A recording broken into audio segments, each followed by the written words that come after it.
Vien Truong is a national director of Green for All and was an early architect of the organization's state policy and workforce efforts. Previously, Ms. Truong served as the environmental equity director of Green Lining Institute, a public policy group that works to empower disadvantaged groups. Ms. Truong has received congressional, state, regional, and local awards for her work on behalf of low-income communities and communities of color. Thank you very much for being with us. Thank you for having me. It's a pleasure to be here with the committee to offer some of the things that I've learned growing up and doing this work for over a decade. So my name's Vien Truong. I lead Green for All. Our mission is to figure out how to build a green economy strong enough to lift people out of poverty. And we have helped to create the country's first ever Green Jobs Act in 2007. Was led by Congresswoman Pelosi, signed into law by President Bush. And we have since developed dozens of federal, state, and local programs figuring out how to solve poverty and pollution at the same time. And my work on these issues come from a personal experience. I grew up in East Oakland in Congresswoman Barbara Lee's district, and one of the most polluted communities in the country. We have made a commitment, my family and I, to continue living and rebuilding the community where I grew up. So it's now where I raise my twin boys. They're 3 years old. And because of the zip code in which we live, their lives are projected to be 12 years less than a more affluent surrounding community. And because our zip codes are now better determinants of our life expectancies than our genetic codes, we really have to begin figuring out then what are the solutions for us to really address the disparity between the toxic and socioeconomic inequalities that we face. So today I share with you a few considerations to add to the drafting of the platform committee. We ask that you include language to protect families from unregulated polluters by directing them to accelerate emission reductions in hotspot communities so that our families living near refineries and industries can begin breathing cleaner air and so that their kids can play outside. Let's move away from the old idea of trickle-down technology for the poor by supporting the investment of clean tech in underserved communities. Let's make sure that the families who have suffered most from pollution are the ones who benefit from the cost savings of clean technology as well as the environmental co-benefits.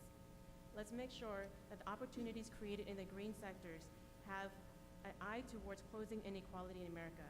We ask that you consider language that supports the growth of the green sector to include standards for job quality, ensuring that green jobs are indeed good jobs, job opportunities and career pathways for people with barriers to employment, and contracts for ethnic and small businesses to support wealth generation for all.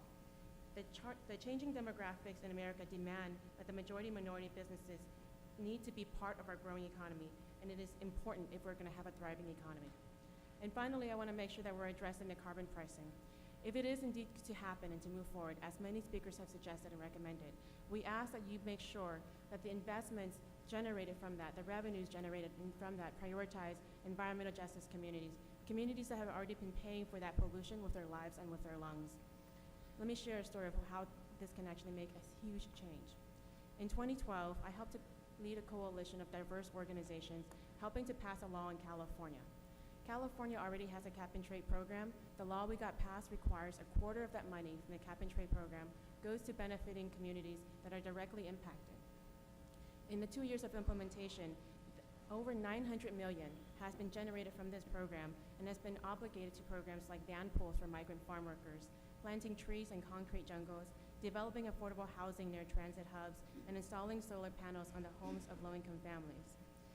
We took a year figuring out what are the programs that really benefit the communities that are most impacted by pollution, by poverty, and how do we actually begin to reduce some of the costs of living while improving the quality of life. And that's how we landed at those programs. One woman who got a solar panel was Maria Zavala. She lives in Fresno, California. And this is a community that has the worst impacts and perhaps some of the worst poverty in the country. Maria was a single mom struggling to make ends meet. Her electricity bill was averaging $200 a month because she was cranking up her AC in the summers and her heater in the winters. After getting this free solar panel funded by the program, her energy bill dropped from $200 a month to $1.50 a month. That's the change that we need. We asked the platform committee to add language that prioritizes investments into solutions that will help to reduce poverty and pollution in the country's poorest communities, communities like Fresno, Flint, New Orleans, Appalachias, and yes, Oakland. Thank you. Thank you very much. Any questions? Thank you very much. Ms. Liu, did you have a question? Yeah, yeah. I just want to say how proud I am of you and Green for All, because Green for All has made a major impact into the overall policy and laws of the land in terms of clean technology, clean energy, and ensuring that we preserve our planet. But it's so sad, though, to hear you say your children, their lifespan is 12 years shorter. Still, in 2016, I referenced all of my friends and family whose lives were cut short because of polluters. And so I wondered, could you just talk about, just very briefly, in terms of clean technology jobs as being pathways out of poverty, and why good paying jobs in the tech sector and in the environmental sectors really do create these pathways out of poverty, but also create a cleaner environment so that your children will not have to live 12 years shorter than most children who don't live in communities that are polluted. Thank you so much for that question, and thank you for your leadership. Having spent my whole life doing this, it felt really unfair that no matter how well I raise my boys, they're going to live 12 years less than somebody else's kids. No matter how much I've given to this country, that they would live shorter lives just because of our zip code. And I think the story of Maria Zavala was really indicative of the possibilities of how we can get out of this. Not only did we help her get free solar panels, she saved $200 a month. And that's money she can now reinvest back into the city of Fresno.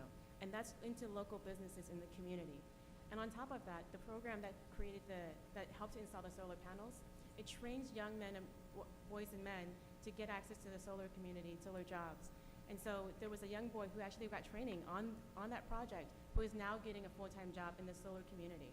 And not only that, right, we help to support a business, we help to get a job, we help to reduce $200 a month. Now she can actually go on a date or go, have fun. Test 1 2, test 1 2. On top of that, the Test 1 2. down the way is now cranking out a little bit less of the dirty energy, and the community. I'm saying test 1 2. Can you hear me? Do you read me? And that's a possibility when we think about the triple bottom line effects of what we can do, when we think about the comprehensive impacts. I'm getting a lot of buzzing in my ear. Ms. Brown, It's good. I just want to clarify something. First of all, I love Green for All, and so thank you so much, and I've been able to you keep your voice up. visit some of your sites.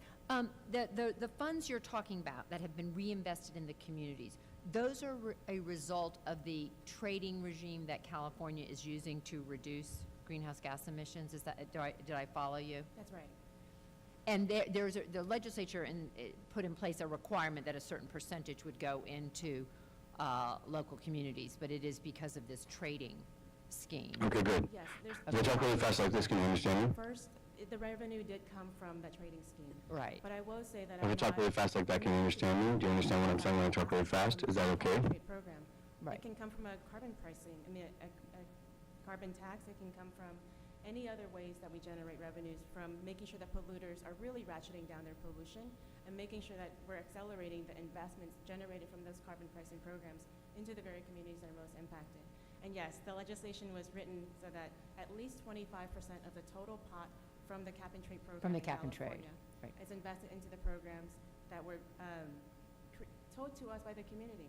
When we landed at those programs, after a year of workshops, town halls, church meetings, conversations with people in our communities, and we asked, what are the jobs, what are the programs that really are hiring people from your community?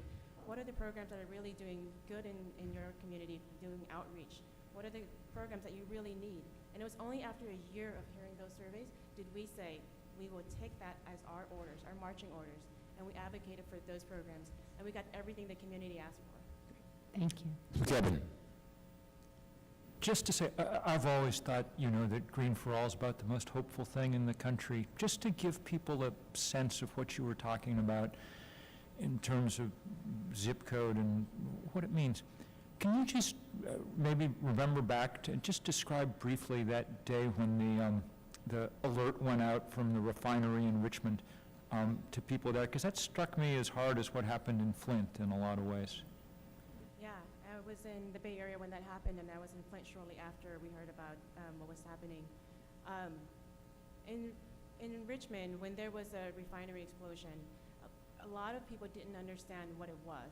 It was loud, there was a lot of light outside, and people thought it was some kind of fireworks or some kind of game.